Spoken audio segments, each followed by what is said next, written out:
तुम्ही पाहत आहात MCN न्यूज मराठी।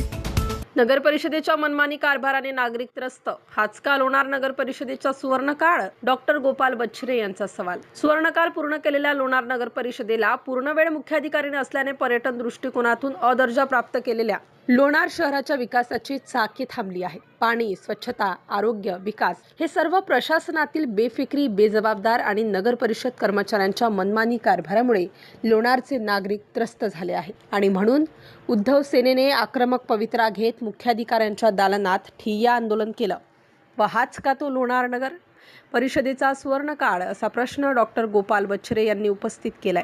लोणार नगर परिषदेची परिस्थिती, नळाला महिन्यातून एकदा येणार विना शुद्धीकरण, घाण व दुर्गंधीयुक्त पाणी, त्यामुळे सर्वसामान्यांच्या आरोग्यावर होणारी दुष्परिणाम, शहरातील सर्वच प्रभागांमध्ये अस्वच्छता, रखडलेली विकास कामे आणि अर्धवट टाकलेले प्रकल्प, यामुळे नागरिकांना विनाकारण मानसिक त्रास सहन करावा लागत आहे। नगर परिषद कार्यालयात कुठलेही काम घेऊन गेले की संबंधित अधिकारी मैदानी दौऱ्यावर आहेत असे सांगण्यात येते। म्हणून शिवसेना उभाटाचे जिल्हा संघटक डॉक्टर गोपाल बच्छरे, तालुका प्रमुख ॲडव्होकेट दीपक मापारी, शहर प्रमुख गजानन जाधव, शहर संघटक तानाजी मापारी, ज्येष्ठ शिवसैनिक सुदन अंभोरे, शहर उपप्रमुख लुकमान कुरेशी व नागरिकांनी कार्यालयात ठिय्या देत आंदोलन केलं व हाच का लोणार नगर परिषदेचा सुवर्णकाळ, असा प्रश्न उपस्थित केला। MCN न्यूज मराठी करिता भूषण शेटे, लोणार।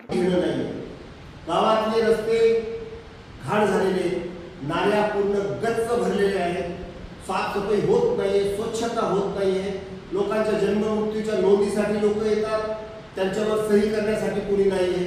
लोकांनी करायचं काय?